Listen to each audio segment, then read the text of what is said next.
안녕하세요, 엄마입니다. 오늘은 유독 미안해라는 말을 입에 달고 사는 분들을 위한 이야기를 준비했습니다.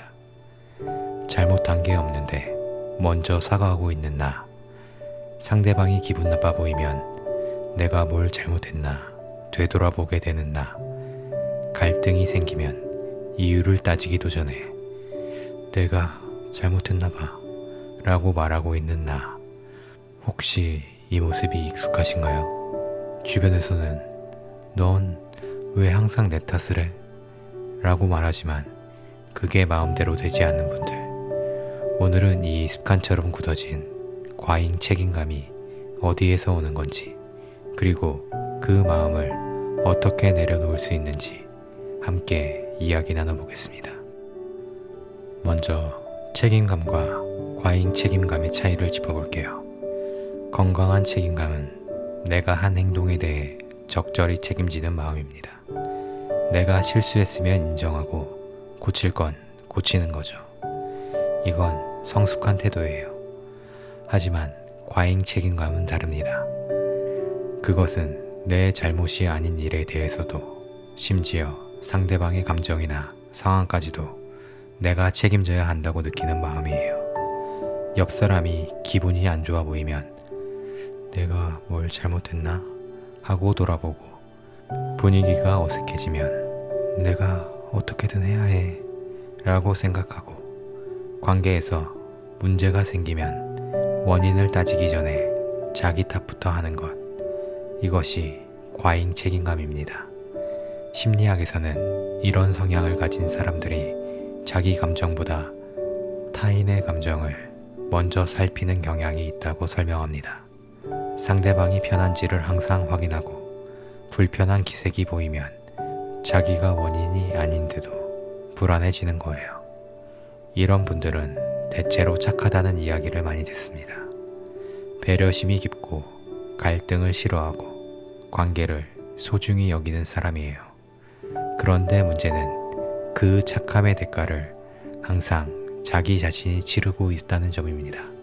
모든 관계의 무게를 혼자 짊어지려 하니 마음이 쉴 날이 없는 거예요. 그렇다면 이 과잉 책임감은 어디서 비롯된 걸까요? 첫 번째는 어린 시절의 가정 환경입니다. 부모님 사이가 좋지 않았거나 가정의 분위기가 자주 무거웠던 환경에서 자란 아이는 어린 나이에 내가 어떻게든 해야 한다는 역할을 떠안게 되는 경우가 많습니다. 부모님이 싸우면 내가 착하게 굴면 안 싸우실까? 하고, 엄마가 우울해 보이면 내가 기분을 풀어드려야 해 하고, 어린아이가 감당할 수 없는 책임을 스스로 지기 시작하는 거예요. 그 습관이 어른이 되어서도 사라지지 않고 모든 관계에서 같은 패턴으로 반복되는 겁니다. 두 번째는 사랑받기 위한 전략이었다는 점입니다. 내가 양보하고 내가 맞추고 내가 먼저 사과하면 관계가 유지되었던 경험이 반복되면 뇌는 그것을 생존 전략으로 학습합니다. 내가 책임지면 사랑받을 수 있다.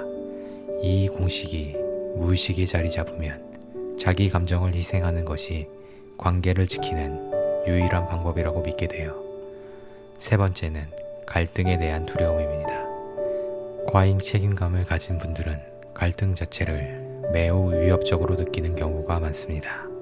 다투는 것이 관계의 끝을 의미한다고 무의식적으로 받아들이기 때문이에요. 그래서 갈등이 생기기 전에 먼저 수습하려 하고, 문제가 커지기 전에 자기가 물러나는 방식으로 대처하는 겁니다. 내 잘못이 아닌데도 먼저 사과하는 이유가 바로 이거예요. 사과의 목적이 진심 어린 반성이 아니라 갈등을 빨리 끝내기 위한 방어인 거죠. 제 주변 사람의 이야기를 들려드릴게요. 한 친구는 어릴 때부터 집안에서 중재자 역할을 했습니다. 부모님이 다투시면 사이에 끼어서 분위기를 풀었고, 형제들 사이에 갈등이 생기면 항상 양보하는 쪽은 자기였어요.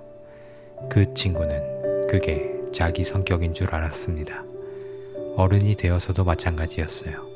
직장에서 팀 분위기가 안 좋으면 자기가 나서서 풀어야 한다고 느꼈고, 친구 관계에서 어색한 기류가 흐르면 자기가 뭘 잘못한 건 아닌지 며칠씩 곱씹었습니다. 결정적인 순간은 연인과의 관계에서 왔다고 해요. 상대방이 무뚝뚝하게 대화할 때마다 바로 내가 뭐 잘못했어? 미안해 라고 말했는데, 어느 날 상대방이 이렇게 말했대요. 너는 왜 항상 내가 잘못했다고 해? 나는 그냥 피곤했던 건데. 그 말을 듣고 멈칫했다고 합니다. 상대방의 기분이 자기 때문이 아닐 수도 있다는 사실을 그때 처음으로 진지하게 생각해 봤대요. 돌이켜보니 자기가 먼저 사과한 수많은 순간 중 정말로 자기가 잘못이었던 경우는 생각보다 많지 않았다는 걸 깨달았다고 합니다.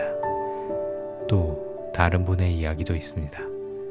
회사에서 유독 다른 사람의 실수까지 자기 일처럼 수습하던 분이었어요.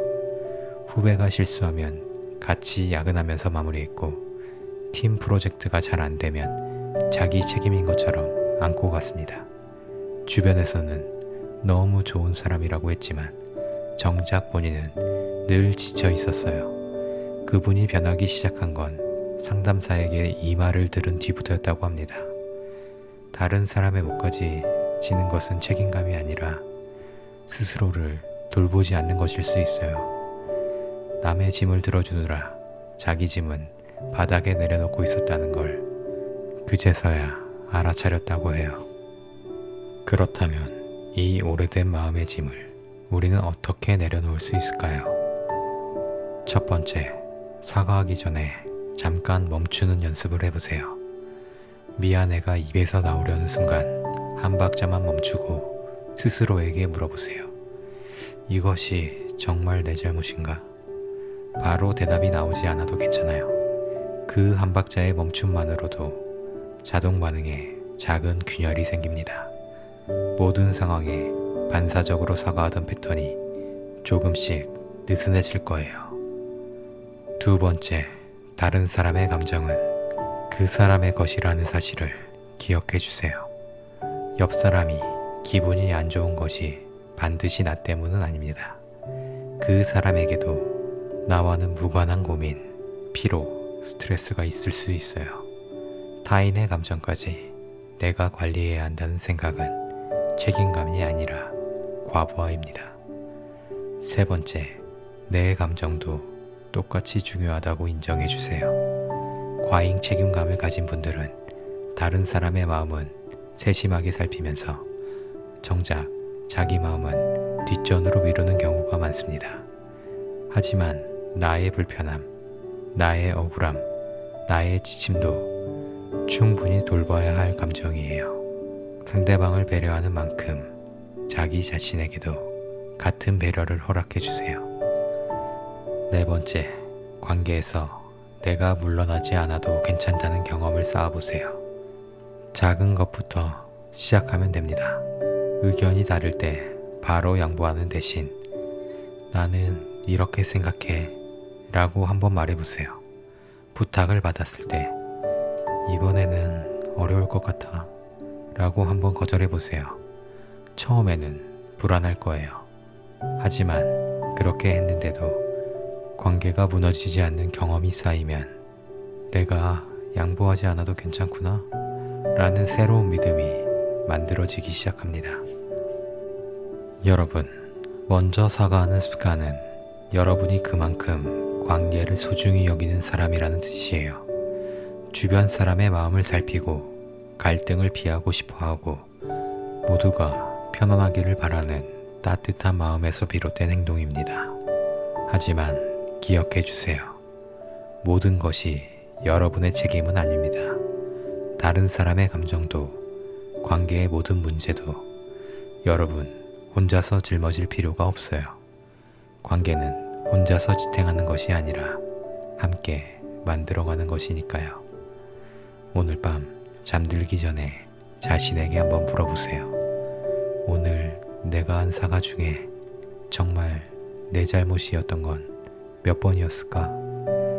만약 내 잘못이 아니었는데 습관처럼 사과한 순간이 있었다면 그 자신을 탓하지 마세요. 다만 다음에는 그 사과 대신 이 말을 해보세요. 나는 잘못하지 않았어. 그 한마디가 오랫동안 무거웠던 어깨를 조금 가볍게 해줄 겁니다. 여러분은 모든 것을 책임지지 않아도 충분히 좋은 사람입니다. 그건 확실합니다. 오늘도 수고 많으셨어요. 오늘도 누군가를 위해 자기 마음을 뒤로 밀어주셨을 분들에게 이 이야기가 작은 토닥임이 되었으면 좋겠습니다. 여러분, 응원합니다.